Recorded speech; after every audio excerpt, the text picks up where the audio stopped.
Et on va parler, alors le titre est très significatif, hein, l'IA, ma base sur l'emploi. Évidemment, comme je vous le disais tout à l'heure, lorsque vous discutez, enfin moi souvent lorsque je rencontre des gens qui connaissent un peu moins bien le secteur de l'IA, c'est les deux craintes, c'est la data, je pense qu'on y a un peu répondu ce matin, et puis c'est l'emploi. On va en parler avec nos trois intervenants. Donc Christopher Sullivan, qui est président des acteurs de la compétence, c'est une fédération de tous les organismes d'accompagnement, de formation.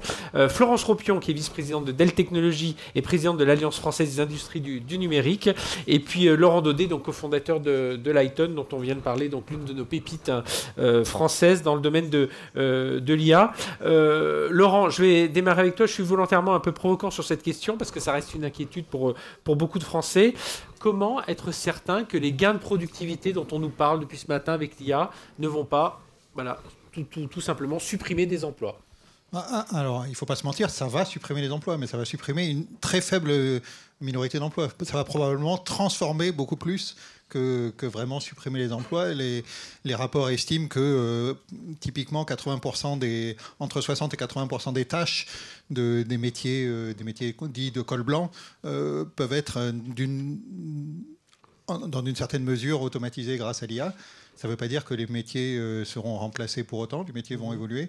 Par contre, il y a une petite fraction de métiers qui, eux, effectivement, ont du souci à se faire. Dans la rédaction web, certains métiers du support client, par exemple, sont en train d'être complètement bouleversés et il va y avoir il y a des conséquences sur l'emploi, c'est vrai aussi. Oui, il y a beaucoup de change management. Hein. Il faut faire attention à tout ça parce que je crois que Lighton, justement, travaille non seulement à développer cette technologie, mais à accompagner les entreprises à ce changement aussi.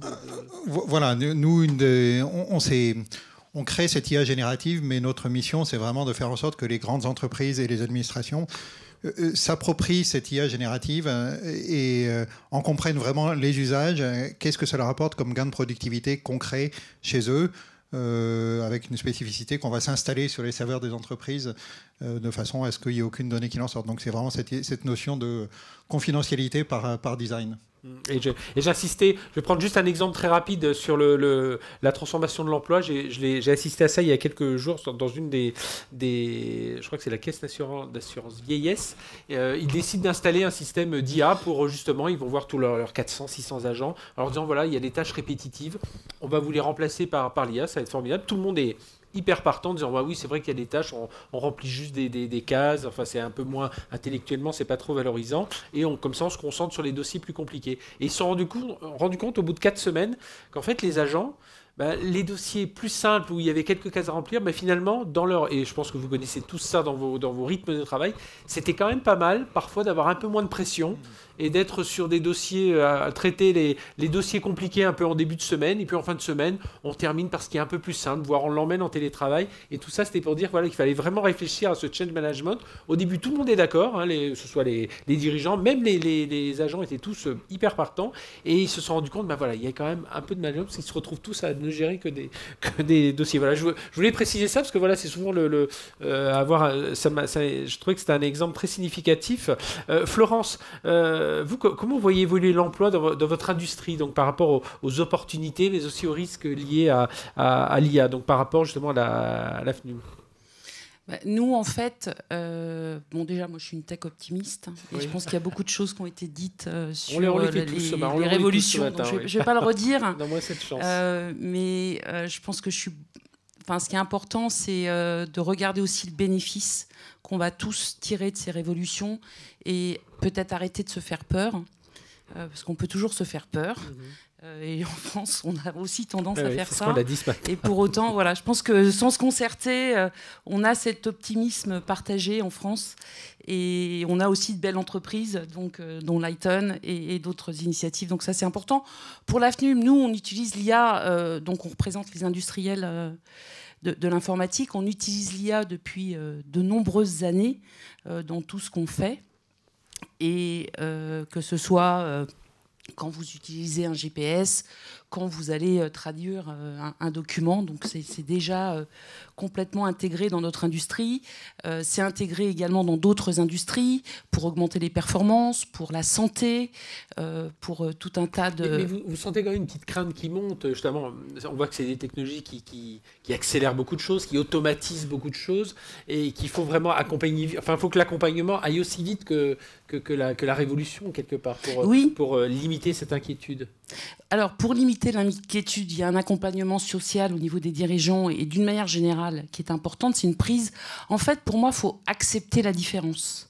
C'est-à-dire qu'il faut accepter ce changement dans nos modes de travail, ce changement pour les collaborateurs, ce changement au niveau des directions d'entreprise et des organisations, de manière à embrasser et se préparer, c'est-à-dire ça va se préparer avec la formation initiale, bon ça c'est le rêve de tout le monde, pour autant ça va se préparer également avec de la reconversion, et il y a beaucoup d'initiatives, notamment de nos membres, Meta on a cité, mais on a l'école de l'IA avec Simplon, on a des initiatives avec Google, on a plein d'initiatives aujourd'hui qui vont permettre à beaucoup de gens de se former, de s'auto-former en ligne avec Open Class, par exemple, de manière, la gendarmerie nationale, par exemple, a formé 100% de ses collaborateurs avec Open Class et l'Institut Montaigne.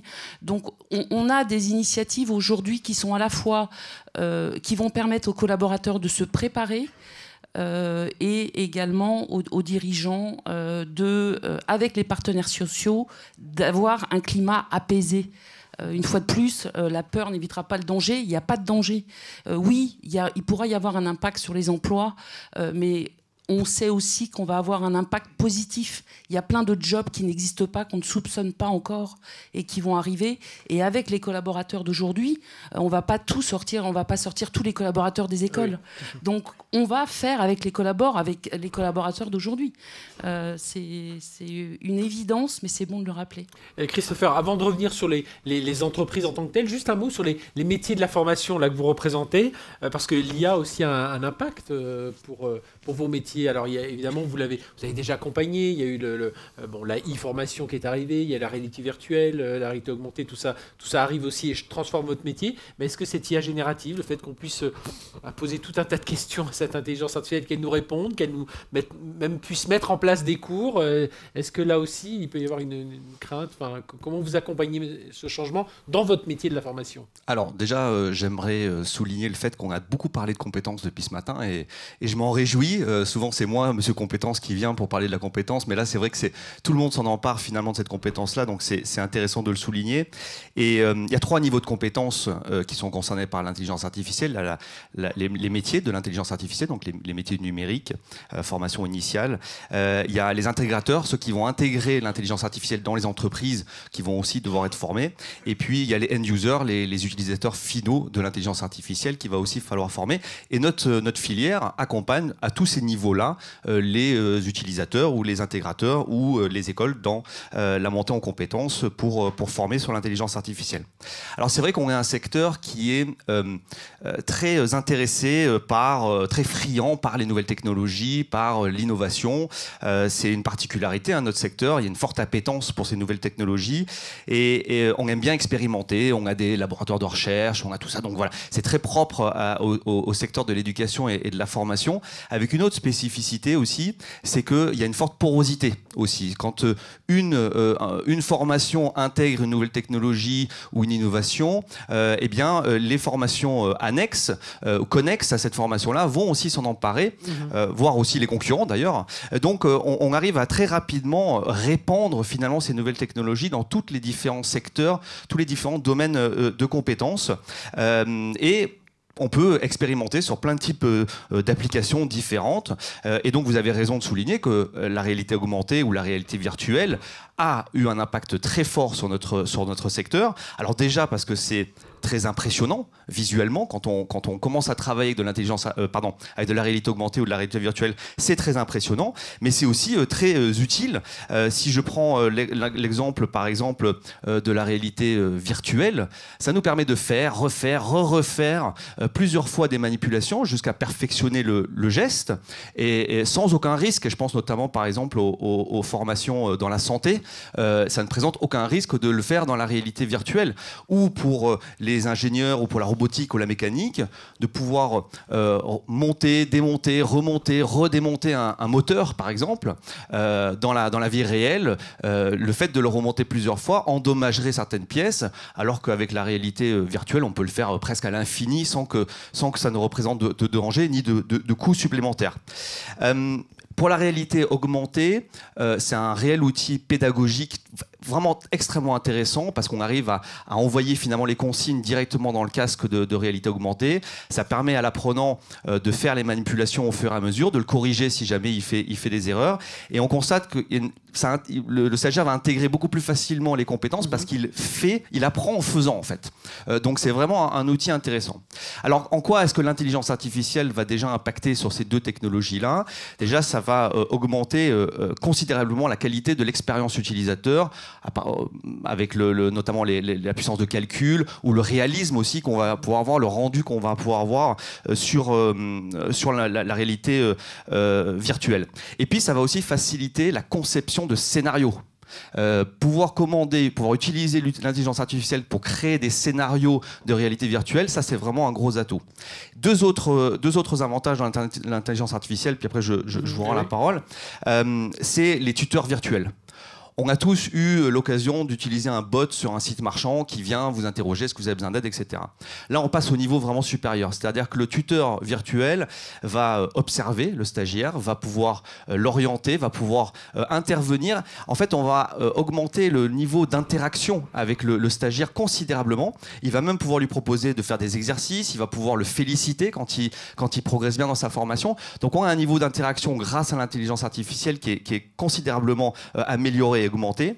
Et puis, enfin, un dernier gros avantage de l'IA, parce que c'est extrêmement chronophage, c'est la préparation aux formations. En fait, les formateurs sont obligés tout le temps d'être en veille ou de couvrir un nombre important de données, alors que là, l'intelligence artificielle va pouvoir analyser des volumes immenses de données et à partir de cette analyse-là, proposer un déroulé pédagogique aux formateurs. Et du coup, on se libère de cette partie de préparation qui est une charge pour le formateur et qui demande beaucoup de temps, et plutôt se focaliser sur la réelle valeur ajoutée du formateur, c'est de former, et du coup il va pouvoir se concentrer là-dessus grâce à l'intelligence artificielle. Donc on comprend bien la transformation de ce métier. Laurent, on l'a dit très rapidement, mais comment Lighton accompagne justement ces entreprises à intégrer l'IA? Est-ce qu'il y a quelques cas d'usage dont tu peux nous parler, ou voilà, est-ce que on peut, quand on a installé, est-ce qu'il y a des métriques sur lesquelles on peut déjà s'évaluer et voir si on a bien mis tout ça en œuvre? Alors effectivement, nous, la philosophie, c'est vraiment de partir des cas d'usage, d'éviter le côté juste prototypage, et après, c'est très facile de prototyper avec cette IA générative. Hein. Vraiment, ça c'est des choses, nous on a été capable de faire des prototypes pour des entreprises en une demi-journée, mais c'est la question maintenant, c'est comment est-ce qu'on mesure vraiment le retour sur investissement sur des cas d'usage précis. Et ça peut être alors quelque chose qu'on développe pour pas mal de clients, c'est ce qu'on appelle les systèmes RAG. Alors, les systèmes RAG, c'est un acronyme, Retrieval Augmented Generation. C'est hybrider des moteurs de recherche internes avec l'IA générative. En fait, tout simplement, vous avez une base de documents, une base documentaire, des contrats, ou je sais pas, ou des manuels, et vous voulez poser des questions en langage naturel, en français de tous les jours, ou en anglais. Et l'IA générative vous sert d'interface, vous posez une question et le système va vous piocher les documents qui sont pertinents par rapport à votre question et vous rédigez une réponse. En plus, ça a l'avantage de citer ses sources. Donc ça répond à une des critiques de cette IA générative, comme quoi elle hallucine, elle invente des réponses quand elle ne sait pas. Là, c'est vraiment...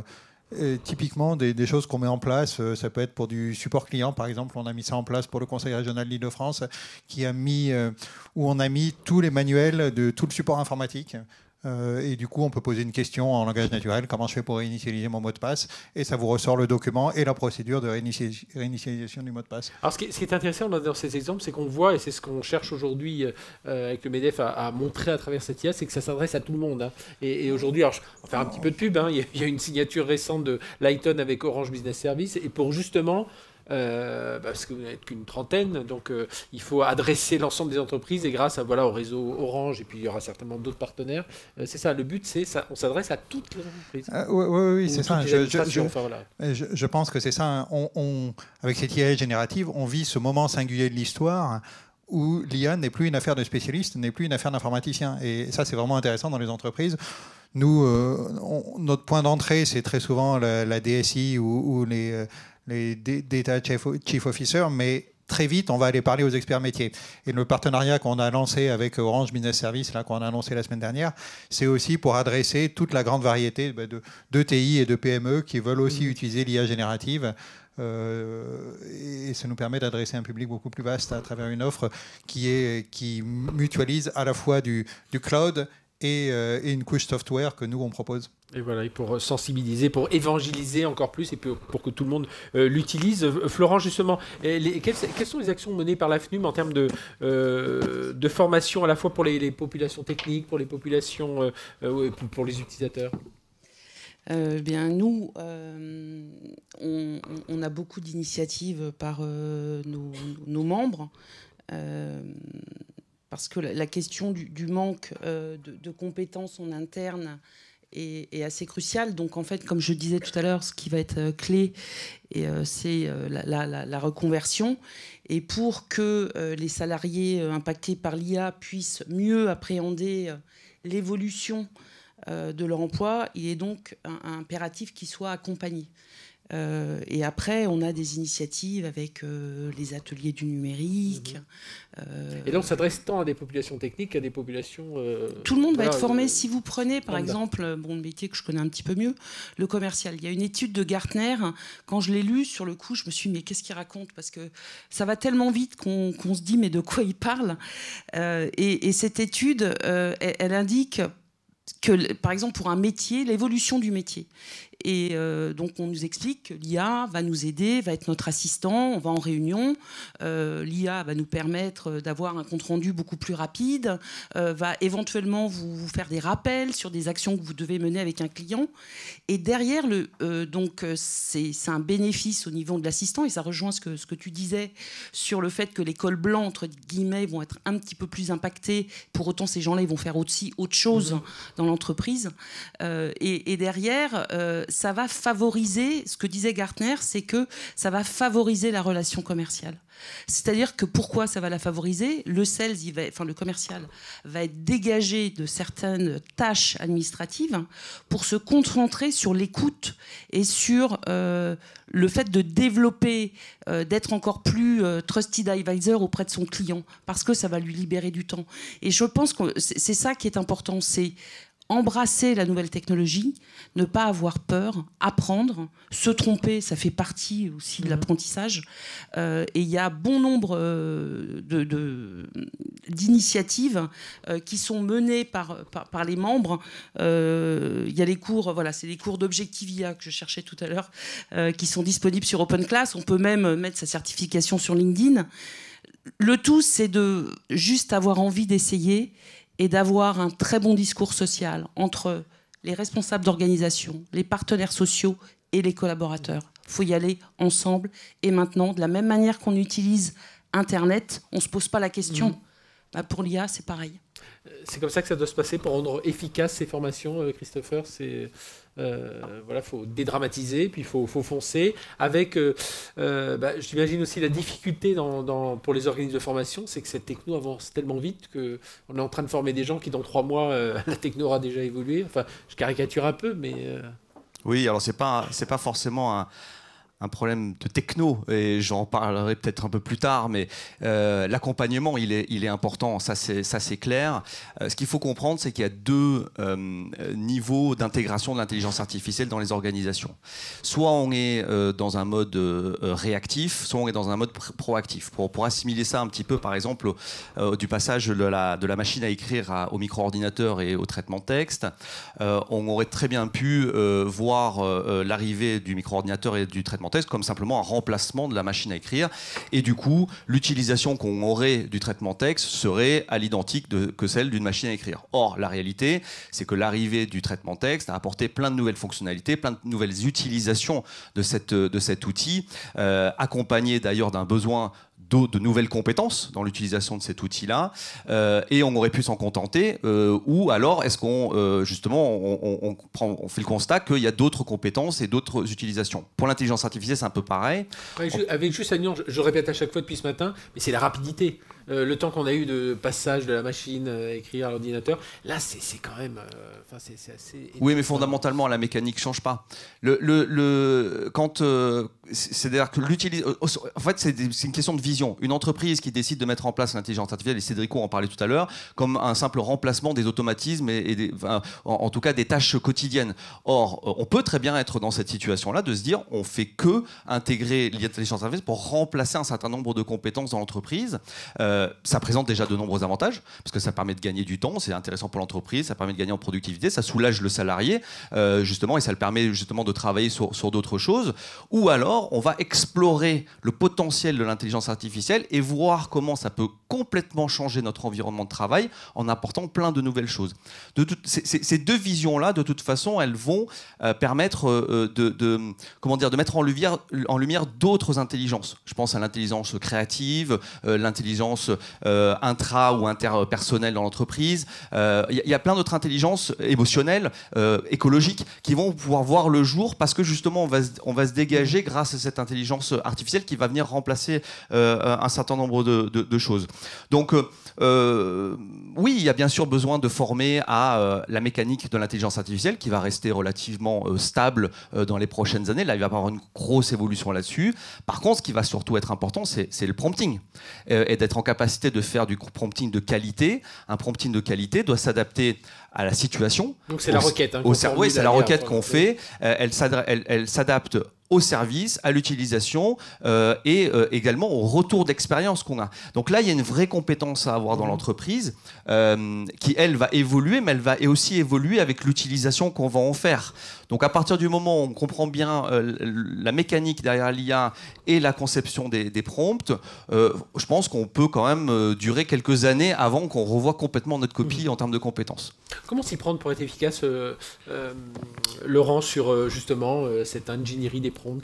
Sur l'ingénierie des prompts, effectivement, nous, notre objectif, c'est de faire monter en compétence les entreprises qui nous emploient et les administrations qui nous utilisent.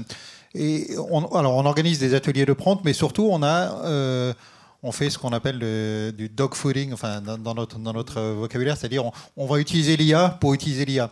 Et on a une sorte de copilot pour faire des prompts. Donc on a notre propre IA, notre petit modèle qui s'appelle Alfred, peut être utilisé lui-même pour faire des meilleurs prompts. Vous dites, je veux faire une campagne de marketing spécialisée pour ma nouvelle gamme d'aspirateurs.